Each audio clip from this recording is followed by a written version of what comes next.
1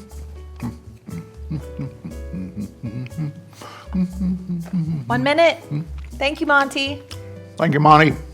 Hey, Amanda, I was having lunch with Phyllis in the staff sauna, and she told me about your recent bout with eczema. I had no idea. Is there a area that has it worse than other areas? I mean, because we all have bets. I went with your feet. Yeah, that Phyllis, she can't keep anything to herself. Yeah, I'm embarrassed, Steve, but it's my elbows. Itches like a son of a gun. Have you ever tried ketchup? Really? Ketchup? Yeah. Have you ever tried ketchup? No, I had no idea. Yeah. Now, you're not going to want to wear white anytime you rub that on. Of course. Thanks for the tip. I'm really glad we had this conversation, and I'm glad Phyllis, said something in the sauna. My pleasure. Just let me know if it works. You mean you don't know if it works? Why would I know? Oh, right, because you don't have eczema. No, I just wondered if you ever tried ketchup.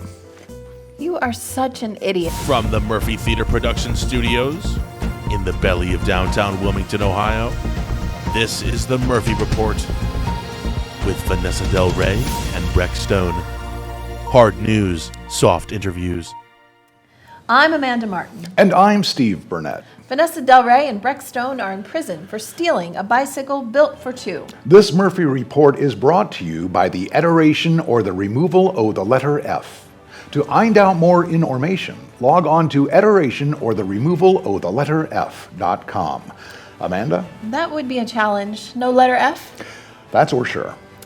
A developing story we're still making up for you, and this one cuts literally straight to the heart. That's right, Amanda. Milton Shakespeare once said, "To thy own eyes deceive me," which translated from its Latin origin means objects in the mirror are larger than they appear. Not only do we see that on our car mirrors nowadays, it also happens to be one of the many famous quotes etched above my bedroom headboard. In this case, it's a dietary concern with a cafeteria menu and a recent cardiac patient at a local hospital. Now, due to HIPAA rules, we'll just call this patient Skippy Merriweather. Because his real name is Scott. Recuperating from a recent heart procedure, Scott soon learned he would be spending the night for observation at Sligo Memorial Hospital. Upon examination of the hospital cafeteria's dinner menu, Skip, spotted a tasty-looking dessert that caught his fancy. Indeed, Steve, pictured on the menu for all the world to see, or at least those in the hospital, was a sizable chunk of angel food cake with a dollop of whipped cream resting comfortably on top. However, Scott's angel food cake treat soon turned out to be more of a devil's food trick, as what was supposed to be 4 full ounces of freshly whipped cream nestled on top of no less than a 4-inch thick, heart-healthy chunk of cake from the heavens turned out to be more of an eyedropper-sized portion of liquefied cream product dripping off a sliver of sponge-like clump that would make Rasputin blush. Our Murphy Action News team, eager to get to the meat of this story, knocked on the hospital's cafeteria door to get more answers. And though no meat was harmed during this non-altercation, after waiting a full 2 minutes, our investigative team pulled up stakes and headed on to something else. All I can say is hopefully there will be a silver cloud in this lining, not to believe everything you read, even with thine own eyes. Milton? In other news, the Wilmington Zoo is welcoming a new temporary resident to their growing family, coming to us on loan, or a swap if you will, for the next 2 years from the Sabina Zoo and Aviary is Orville the talking ostrich. Now what makes Orville so unique is his ability to correctly pick the Super Bowl winner before every single football season even begins, dating all the way back to 2014, simply by plopping his feces on top of that team's logo. I think some might think what makes Orville so unique is his ability to speak, Steve.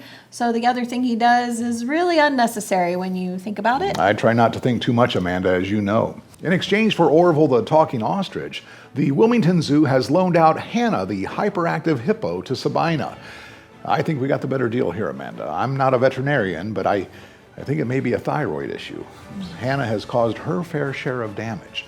I've been told she's quite a handful. You're quite a handful, Steve.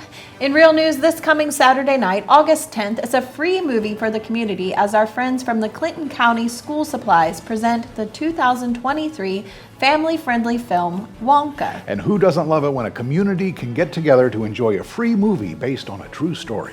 Doors open at 6 o'clock and the film starts at 7. In other Murphy news, what do Johnny Cash, Carl Perkins, Elvis Presley, and Jerry Lee Lewis all have in common? Well, for one thing, Amanda, they're all dead. Thank you, Steve. These four rockabilly giants are celebrated in a concert coming to the Murphy Theater on Saturday, August 17th, called One Night in Memphis. Based on a jam session the night of December 4th, 1956, at Sun Records in Memphis, Tennessee. You'll relive such hits as Blue Suede Shoes, Folsom Prison Blues, Hound Dog, and Great Balls of Fire. Oh, goodness gracious, that reminds me. I have a urologist appointment after this. Starring former members from the Broadway cast of Million Dollar Quartet, this is a night that will truly make you shake, rattle, and roll. One Night in Memphis sells out nearly everywhere they play, and some tickets are still available, but selling fast. So don't get shut out. Order your tickets today. And only buy your tickets from the Murphy Theater website, as other websites are charging an arm and a leg for tickets. We know this from our friends Lefty and Peg, who recently bought some tickets to some concerts. In other Murphy news, coming Saturday, August 24th, is Lighten Up Wilmington, an evening of improv, comedy, and gratitude to all those who participated in the Murphy Theater's 2,000 Bulbs of Light marquee restoration campaign. More on Lighten Up Wilmington next week. Because that's all we have time for this week. Please make sure to visit us on our website at themurphytheater.org or drop us a note if you'd like to be added to our e-mailing list that sends out a weekly e-newsletter entitled 10 Things from Steve. Oh, I need to get on that list. Oh, you write the darn thing, Steve. Yes, but I don't get it. I believe that. And don't miss my next column this coming weekend in Wilmington's News Journal. Oh, what's it about, Steve? It's about 900 words, Amanda. We'll be back next Monday with more made-up stories and the real scoop on what's happening at the Murphy Theater in downtown Wilmington, Ohio. Ohio's hometown theater. Until then, thank you for joining us.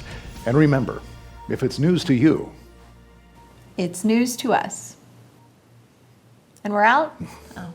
Hey, Steve, the staff wanted me to ask you if we could consider getting an ice cream machine in the break room. That seems like a reasonable request. Yeah. Can I ask what it's for? It's for ice cream.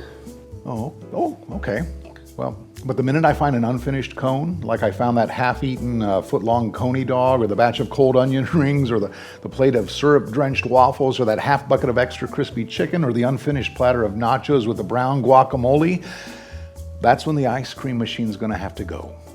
You found all of those things in your desk, Steve. Oh, let's make sure we get one of those machines that can make a chocolate vanilla swirly.